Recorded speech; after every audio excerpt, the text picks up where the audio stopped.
Bienvenidos a nuestro podcast La Biblia en un año, episodio 35. Nuestro devocional del día de hoy tiene como título Cómo ser una buena influencia. John Maxwell, cuya organización ha formado a más de 1 millón de líderes en el mundo entero, escribió en una ocasión lo siguiente: el liderazgo es influencia. Maxwell señala que según los sociólogos, incluso la persona más introvertida que exista influirá a 10,000 personas durante toda su vida. En un sentido, solo hay un líder. En nuestra lectura del Nuevo Testamento de hoy, Jesús afirma: tienen un solo maestro, el Cristo. Eso lo encontramos en Mateo capítulo 23, versículo 10. Por otro lado, todo cristiano está llamado a ser un líder, en el sentido de que otra gente te mirará como ejemplo. Tienes influencia sobre otras personas de diferentes maneras. Ser llamado por Dios para influir a los demás es un privilegio extraordinario, pero también conlleva una gran responsabilidad. Vamos a estar leyendo Salmos capítulo 18, versículos del 25 al 36. Salmos 18, capítulo 25 al 36. Vamos a estar leyendo en la Nueva Traducción Viviente, NTV. Dice la palabra de Dios así: con los fieles te muestras fiel, a los íntegros le muestras integridad, con los puros te muestras puro, pero te muestras astuto con los tramposos. Rescatas al humilde, pero humillas al orgulloso. Enciendes una lámpara para mí. El Señor, mi Dios, ilumina mi oscuridad. Con tu fuerza puedo aplastar a un ejército. Con mi Dios puedo escalar cualquier muro. El camino de Dios es perfecto.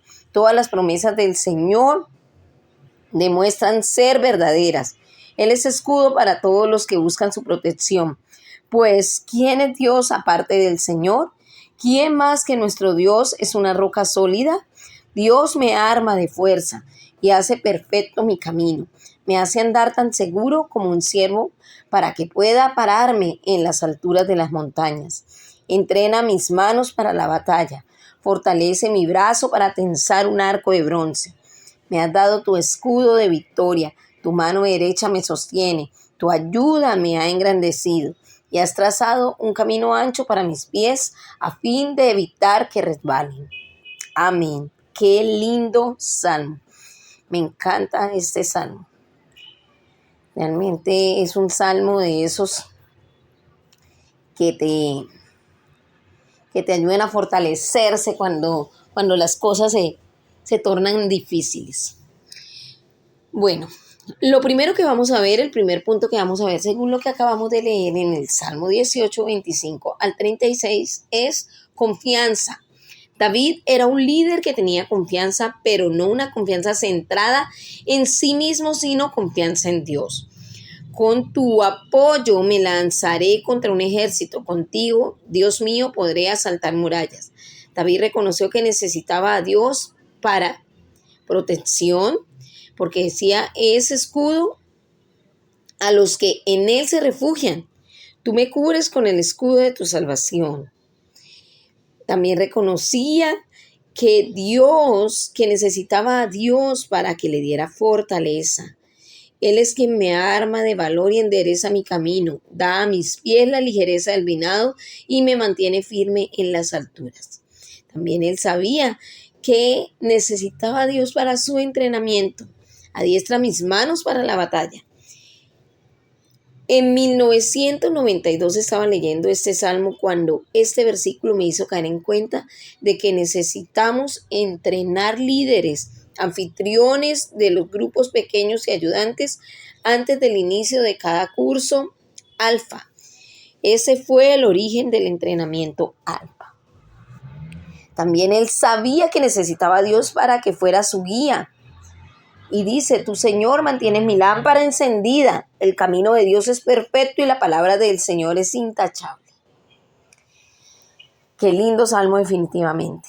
Bueno, vamos a orar pidiéndole a Dios lo que necesitamos y dándole gracias por todo lo que Él ha hecho por nosotros. Señor, necesito tu ayuda y oro por tu protección, tu fortaleza y tu guía. Guíame por un camino perfecto y que siempre tú endereces mi camino, Señor. Que abras mis ojos a las cosas que yo necesito ver, esas cosas espirituales que me encaminan a la verdad. Y cierra mis ojos al pecado, a las cosas que no te agradan y a la desobediencia, Señor. Para que mis caminos puedan ser rectos, abre mis oídos para escuchar tu guía, para siempre dejarme influenciar por ti y que tú seas mi disciplina y mi entrenamiento en todos los días de mi vida. En el nombre de Jesús. Vamos a estar leyendo también Mateo capítulo 23, versículos del 1 al 39. Mateo 23, del 1 al 39. Todo el capítulo 23 de Mateo. Vamos a estar leyendo también en la Nueva Traducción Viviente. Acordémonos que estamos leyendo en la Nueva Traducción Viviente en este año. Jesús critica a los líderes religiosos. Entonces Jesús le dijo a las multitudes y a sus discípulos: los maestros de la ley religiosa y los fariseos son los intérpretes oficiales de la ley de Moisés. Por lo tanto, practiquen y obedezcan todo lo que les digan, pero no sigan su ejemplo, pues ellos no hacen lo que enseñan. Aplastan a la gente bajo el peso de exigencias religiosas insoportables y jamás mueven un dedo para aligerar la carga. Todo lo que hacen es para aparentar. En los brazos se ponen anchas cajas de oración con versículos de la Escritura y usan túnicas con borlas muy largas. Y les encanta sentarse a la mesa principal en los banquetes y ocupar los asientos de honor. En las sinagogas les encanta recibir saludos respetuosos cuando caminan por las plazas y que los llamen rabí. Pero ustedes no permitan que nadie lo llame rabí, porque tienen un solo maestro y todos ustedes hermanos por igual. Además, aquí en la tierra no se dirijan a nadie llamándolos Padre, porque solo Dios que está en el cielo es su Padre. Y no permitan que nadie los llame maestros, porque ustedes tienen un solo maestro, el Mesías. El más importante entre ustedes debe ser el sirviente de los demás. Pero aquellos que se exaltan a sí mismos serán humillados, y los que se humillan a sí mismos serán exaltados. ¿Qué aflicción les espera, maestros de la ley religiosa y fariseos hipócritas? Pues les cierran la puerta del reino del cielo en la cara a la gente. Ustedes no entrarán ni tampoco dejan que los demás entren. ¿Qué aflicciones les espera, maestros de la ley religiosa y fariseos hipócritas? Pues cruzan tierra y mar para ganar un solo seguidor y luego lo convierten en un hijo del infierno 2 veces peor que ustedes mismos. Guías ciegos, ¿qué aflicción les espera? Pues dicen que no significa nada jurar por el templo. Que no significa nada jurar por el templo de Dios, pero que el que jura por el oro del templo está obligado a cumplir ese juramento. Ciegos tontos, ¿qué es más importante, el oro o el templo? ¿Qué lo hace sagrado? Y dicen que jurar por el altar no impone una obligación, pero jurar por las ofrendas que están sobre el altar sí le impone. ¡Qué ciegos son! Pues ¿qué es más importante, la ofrenda sobre el altar o el altar que hace que la ofrenda sea sagrada? Cuando juran por el altar, juran por el altar y por todo lo que hay encima. Cuando juran por el templo, no solamente juran por el templo, sino por Dios que vive allí. Y cuando juran por el cielo, juran por el trono de Dios y por Dios que se sienta en el trono. ¿Qué aflicción les espera a los maestros de la ley religiosa y fariseos hipócritas? Pues se cuidan de dar el diezmo sobre el más mínimo ingreso de sus jardines de hierbas, pero pasan por alto los aspectos más importantes de la ley, la justicia, la misericordia y la fe. Es cierto que deben diezmar, pero sin descuidar las cosas más importantes. Guías ciegos, cuelen el agua para no tragarse por accidente un mosquito, pero se tragan un camello. ¿Qué aflicción les espera, maestros de la ley religiosa, fariseos hipócritas? Pues se cuidan de limpiar la parte exterior de la taza y del plato, pero ustedes están sucios por dentro, llenos de avaricia, permiten todo tipo de excesos. Fariseos ciegos, lava el interior de la taza del plato y entonces el exterior también quedará limpio. ¿Qué aflicción les espera, maestros de la ley religiosa, fariseos hipócritas? Pues son como tumbas blanqueadas, hermosas por fuera, pero llenas de huesos muertos y de toda clase de impurezas por dentro. Por fuera parecen personas rectas, pero por dentro el corazón está lleno de hipocresía y desenfreno. ¿Qué aflicción le espera, maestros de la ley religiosa y fariseos hipócritas? Edifican tumbas a los profetas de sus antepasados. Tumbas a los profetas que sus antepasados mataron y adornaron los monumentos de la gente justa que sus antepasados destruyeron. Luego dicen, si hubiéramos vivido en los días de nuestros antepasados, jamás nos habría unido a ellos para matar a los profetas. Así que el decir eso dan testimonio en contra de ustedes mismos, que en verdad son descendientes de aquellos que asesinaron a los profetas. Sigan adelante y terminen lo que sus antepasados comenzaron. Serpientes, hijos de víboras, ¿cómo escaparán del juicio del infierno? Por lo tanto, les envío profetas, hombres sabios y maestros de la ley religiosa. Algunos los matarán crucificándolos y a otros los azotarán con látigos en las sinagogas y los perseguirán ciudad en ciudad. Como consecuencia, se les hará responsables del asesinato de toda la gente justa de todos los tiempos, desde el asesinato del justo Abel hasta el de Zacarías, hijo de Berequías, a quien mataron en el templo, entre el santuario y el altar. Les digo la verdad, ese juicio caerá sobre esta misma generación. Lamento de Jesús por Jerusalén. Oh Jerusalén, Jerusalén, ciudad que matas a los profetas y apedreas a los mensajeros de Dios. ¿Cuántas veces quise juntar a tus hijos como la gallina protege a sus polluelos debajo de sus alas, pero no me dejaste? Y ahora mira, tu casa está abandonada y desolada. Pues te digo lo siguiente, no volverás a verme hasta que digas bendiciones al que viene en el nombre del Señor. Amén. Vamos a estar mirando qué nos quiere decir el Señor aquí en este capítulo 23 de Mateo. Bueno, acá el primer punto que vamos a ver es carácter. Jesús confronta a los líderes religiosos de su tiempo con un lenguaje duro, serpientes, camada de víboras. Este lenguaje pudo chocar mucho a la gente, por eso era que no lo querían, y lo querían era matar. Los líderes religiosos eran gente considerada y respetable.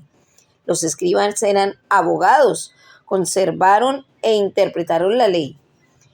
Estaban autorizados a actuar como jueces, habían sido ordenados después de un curso de estudios, eran expertos en las escrituras, eran profesores que reunían alumnos a su alrededor. Los fariseos eran gente laica, solían provenir de las clases medias, al contrario que los saduceos, quienes eran más aristocráticos. Eran muy respetados por su piedad y oraban y ayunaban con frecuencia. Asistían a los servicios religiosos, daban regularmente a sus servicios religiosos, daban regularmente y sus vidas eran rectas y morales. Tenían una gran influencia en la sociedad y eran muy admirados por la gente común. Aún así, Jesús les critica por ser hipócritas. No hagan lo que hacen ellos porque no practican lo que predican. Los 7 lamentos de Jesús nos plantean el reto de aspirar a 7 características de un buen líder. El primero es integridad. Jesús ataca la hipocresía de los líderes religiosos. Dice, no hagan lo que hacen ellos porque no practican lo que predican. Atan cargas pesadas y las ponen sobre las espaldas de los demás, pero ellos mismos no están dispuestos a mover ni un dedo para levantarlas.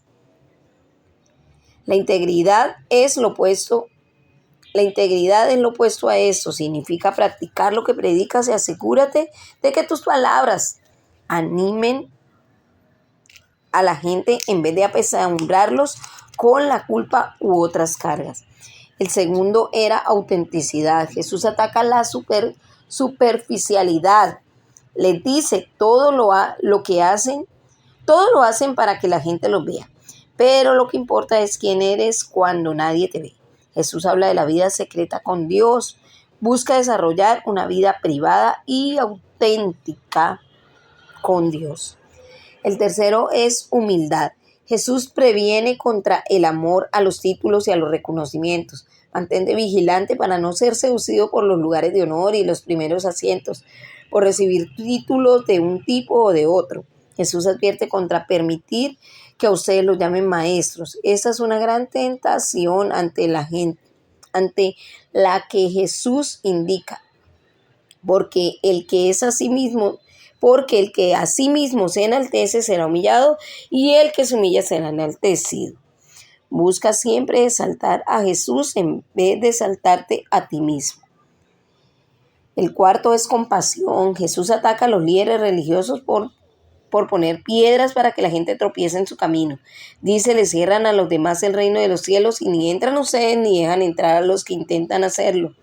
Los líderes necesitan tener justo el espíritu opuesto, un espíritu abierto y de bienvenida a todos.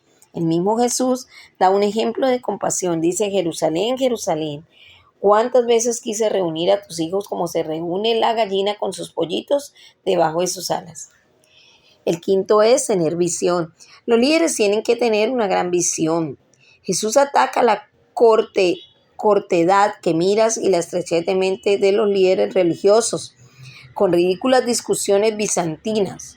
No eran capaces de distinguir el árbol del bosque. Tienes que concentrarte en los asuntos importantes, orar para recibir la visión de Dios y no distraerte de lo esencial. Pídele a Dios que te dé una visión que sea tan grande que sin Él sea imposible. El sexto era enfoque. Céntrate en lo que verdaderamente importa. Evita dejarte atrapar por los detalles menores y convertirte en un legalista. Jesús dice, cuelan el mosquito pero se tragan el camello. En vez de esto, tenemos que enfocarnos en los asuntos más importantes de la ley, tales como la justicia, la misericordia y la fidelidad. Lucha contra la injusticia y la pobreza. Demuestra fidelidad en tus relaciones con tu familia y los demás. Y el séptimo, y no menos importante, es la generosidad. Es lo opuesto de la codicia y la autocomplacencia, las cuales son denunciadas por Jesús. Su vida interior es completamente diferente a la vida exterior. Jesús te llama a ser tú mismo, a que tu interior sea como tu exterior. Estos son unos estándares muy altos y extremadamente difíciles de cumplir. A medida que sus lamentos se acercan al clímax, las palabras de Jesús son de las más fuertes que salen de la boca. Es importante señalar que no se dirigían a la gente común. Jesús estaba criticando a los líderes poderosos que buscaban enaltecerse en sí mismos y que cierran a los demás el reino de los cielos. No debemos usar esas palabras como excusa para regañar a la gente común, ni tampoco a los líderes que buscan sinceramente señalar a la gente el camino a Jesús. Necesito dirigirlos hacia mí. Son palabras desafiantes, pero el reto no debe ser dirigido a la gente incorrecta. Lo que resulta tan asombroso de las palabras de Jesús es que, humanamente hablando, Él estaba en una posición de debilidad extrema, a pesar de lo cual no temió enfrentarse a los poderes de su tiempo. Vamos a orar. Señor, perdóname por las veces que he fallado en esas áreas. Ayúdame a llevar una vida de integridad, autenticidad, humildad, compasión, visión, enfoque y generosidad. Y ayúdame a tener la misma preocupación por mi ciudad que Jesús tuvo por la suya. Amén. Vamos a estar leyendo también Job capítulo 33 y Job capítulo 34. Job 33 en la nueva versión, nueva traducción viviente. Eliú presenta sus argumentos contra Job. Job, escucha mis palabras. Presta atención a lo que tengo que decir. Ahora que he comenzado a hablar, déjame continuar. Hablo con toda sinceridad, digo la verdad. El Espíritu de Dios me ha creado y el aliento del Todopoderoso me da vida.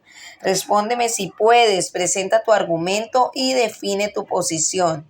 Mira, tú y yo ambos pertenecemos a Dios. Yo también fui formado del barro, así que no tienes miedo. Así que no tienes que temerme miedo, no seré duro contigo. Tú has hablado en mi presencia y he escuchado tus palabras. Dijiste, yo soy puro, no tengo pecado, soy inocente, no tengo culpa. Dios busca pleito conmigo y me considera su enemigo. Él puso mis pies en el cepo y vigila todos mis movimientos, pero estás equivocado y te mostraré el por qué. Pues Dios es más grande que todo ser humano. Así que, ¿por qué presentas cargos contra Él? ¿Por qué dices que no responde a las quejas de la gente? Pues Dios habla una y otra vez, aunque la gente no lo reconozca. Habla en sueños, en visiones nocturnas, cuando el sueño profundo cae sobre las personas mientras están acostadas. Susurra sus oídos y las aterroriza con advertencias. Él hace que se aparten de sus malas acciones, no las deja caer en el orgullo. Él las protege de la tumba, de cruzar el río de la muerte. Otras veces Dios emplea el dolor para disciplinar a la gente en su lecho de enfermo, con dolores incesantes en sus huesos. Ellos pierden el apetito, no desean ni la comida más deliciosa. Su carne se consume y son puro hueso. Están a las puertas de la muerte. Los ángeles de la muerte los esperan.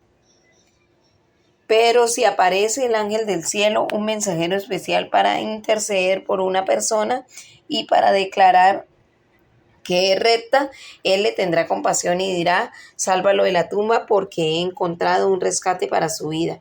Entonces su cuerpo se volverá tan sano como el de un niño, fuerte y juvenil otra vez. Cuando él ore a Dios, será aceptado y Dios lo recibirá con alegría y lo restaurará a una relación correcta. Declarará a sus amigos, pequé y torcí la verdad, pero no valió la pena. Dios me rescató. Pero no valió la pena. Dios me rescató de la tumba y ahora mi vida está llena de luz. Así es, Dios actúa de esa forma una y otra vez por las personas. Él las rescata de la tumba para que disfruten de la luz de la vida. Toma nota. Job, escúchame, porque tengo más para decirte. Sin embargo, si tienes algo que decir, adelante, habla, porque deseo verte justificado. Pero si no, entonces escúchame. Guarda silencio y te enseñaré la sabiduría.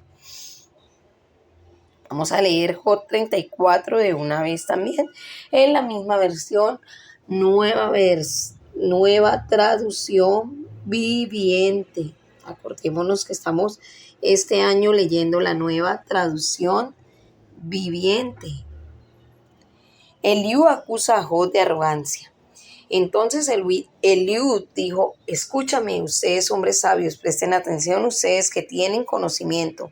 Job dijo, el oído pone a prueba las palabras que oye, igual que la boca distingue los sabores. Así que juzguemos por nosotros mismos lo que es correcto, aprendamos juntos lo que es bueno. Pues Job también dijo, soy inocente, pero Dios ha quitado mis derechos. Soy inocente, pero me llaman mentiroso. Mi sufrimiento es incurable, aunque yo no haya pecado. Dígame, ¿hubo una vez un hombre como Job, con sed de conversaciones irreverentes? Él escoge como compañeros a hombres malvados. Pasa su tiempo con hombres perversos. Ha llegado a decir, ¿por qué malgastar el tiempo intentando agradar a Dios? Escúchenme, ustedes que tienen entendimiento. Todo el mundo sabe que Dios no peca. El Todopoderoso no puede hacer nada malo. Él paga a las personas según lo que hayan hecho. Las trata como se merecen. En verdad, Dios no hará el mal. El Todopoderoso no torcerá la justicia. ¿Algún otro puso la tierra al cuidado de Dios? ¿Quién colocó el mundo en su sitio? Si Dios retirara su espíritu y quitara su aliento, todos los seres vivientes dejarían de existir y la humanidad volvería al polvo. Ahora escúchenme. Si eres sabio, presta atención a lo que digo. ¿Podría Dios gobernar si odiara la justicia? ¿Condenarás al juez todopoderoso? Pues él dice a los reyes, ustedes son malvados, y a los nobles, ustedes son injustos. A él no le importa la grandeza que pueda tener una persona y no presta más atención al rico que al pobre. Él creó a todos. Él nos creó a todos. En un instante mueren, fallecen en la mitad de la noche. Los poderosos se van sin la intervención de la mano humana. Pues Dios observa cómo vive la gente, ve todo lo que ellos hacen. No hay oscuridad tan densa que pueda esconder a los malos de sus ojos. No decidimos nosotros el momento de presentarnos ante Dios para ser juzgados. Él lleva a los poderosos a la ruina sin consultar a nadie y pone a otros en su lugar. Él sabe lo que hacen y por la noche los vence y los destruye. Los derriba porque son malvados. Los derriba porque son malvados y los hace abiertamente para que todos lo vean. Pues se apartaron y dejaron de seguirlo. No respetaron ninguno de sus caminos y hacen lo que los pobres no respetaron ninguno de sus caminos. Hacen que los pobres clamen y esto atrae la atención de Dios. Él oye los clamores de los necesitados. Sin embargo, si él opta por quedarse callado, ¿quién podrá criticarlo? Cuando esconde su rostro, nadie puede encontrarlo, ya sea un individuo o una nación. Él no deja que los incrédulos gobiernen para que no sean una trampa para la gente. Porque la gente no le dice a Dios, he pecado, pero no volveré a pecar. O bien, no sé qué mal hice, dímelo. Si he actuado mal, me detendré de inmediato. ¿Debe Dios adaptar su justicia a tus exigencias? A pesar de que lo has rechazado, la elección es tuya, no mía. Adelante, haznos partícipes de tu sabiduría. Después de todo, las personas inteligentes me dirán y la gente sabia me oirá decir, Job habla por ignorancia. Sus palabras carecen de percepción. Job, te mereces la pena máxima de tu manera malvada de responder, pues a tu pecado has añadido rebelión. No muestras ningún respeto y dices muchas palabras de enojo contra Dios. En realidad él tenía las razones, no había hecho nada y era justo. Ay, Dios mío. Pero al menos que puedan venirnos a decir cosas y que nosotros tengamos la conciencia tranquila. Pero cuando realmente es la verdad. Bueno, vamos a leer el primer punto de todo Job 33 y Job 34 que acabamos de leer. Crítica. Como ha señalado Rick Warren, la crítica es un precio de la influencia. Si no influyes a nadie, nadie va a decir ni pío acerca de ti. Pero cuando mayor sea tu influencia, más críticos tendrás. Eso sí es verdad. El pobre Job, quien estaba en una postura de liderazgo destacada, tuvo que aguantar una alusión constante de críticas abusivas de parte de sus amigos. La crítica siempre es más dura cuando proviene de aquellos que tendrían que ser nuestros amigos, el baluarte, la fuerza en esos momentos difíciles. Es triste cuando la crítica injustificada a los líderes religiosos sale de la misma iglesia de aquellos autodenominados amigos. Para Job tuvo que ser extremadamente irritante tener que oír a Eliú. Era alguien mucho más joven, a pesar de lo cual estaba convencido de su propia experiencia. Le dijo con arrogancia, yo te impartiré sabiduría. ¿Qué tal? Y añadió, Job no sabe lo que dice. En sus palabras no hay inteligencia, insinuando que a su pecado ha añadido rebeldía contra Dios, porque no había estado de acuerdo con sus detractores. Eliú, igual que hacen tantos críticos, pretende hablar de sinceridad después de haber deliberado concienzudamente, así como tener una motivación pura, también dice que los otros están de acuerdo con él. Los hombres sabios que me escuchan y las personas sensatas me dirán: Jod está hablando sin saber, sus palabras no tienen sentido. También nosotros podemos caer fácilmente en la trampa de juzgar al pueblo de Dios de una manera superficial, de la manera que Eliú lo hace. Estemos prevenidos contra los peligros de la crítica a los demás. Aunque se ha enseñado que nadie ha levantado un monumento a una persona por criticar, esto no nos impide que todos querramos ser críticos. Ten mucho cuidado con lo que dices de otras personas, y si estás en el lado de las que reciben críticas, no te sorprendas. Bueno, vamos a hacer una oración. Señor, enséñame a evitar formular juicios superficiales sobre otras personas, y por favor dame la sabiduría y la sensibilidad para con aquellos que tienen dificultades en la vida. Ayúdame a fijar mis ojos en el único líder verdadero que eres tú, Jesucristo, y para someterme a su señorío, según seguir su ejemplo y ser una persona de influencia, de una buena influencia. Amén. La pastora Pipa añade: como no tengo mucha fuerza física, me encantan estos versículos. Contigo, Dios mío, podré asaltar murallas. Estoy de acuerdo con la pastora Pipa. Dios es quien me da fuerzas. Así es, me hace sentir fuerte, esas palabras a mí también. Quien me hace estar firme en las alturas, quien me entrena para la batalla. Nos da ayuda salvífica, la cual es mi escudo. Me sostiene con su mano derecha. Cuando me siento cansada y físicamente decaída, estas palabras en el Salmo 18 me dan un gran aliento. ¿Estamos de acuerdo, pastora? Bueno, hemos terminado nuestro devocional del día de hoy, acordándonos que este devocional fue escrito por el pastor Nicky Gumbel y la pastora Pipa Gumbel de la iglesia HTV en Londres, y la voz que dio vida a este devocional fue la voz de Angélica Rojas.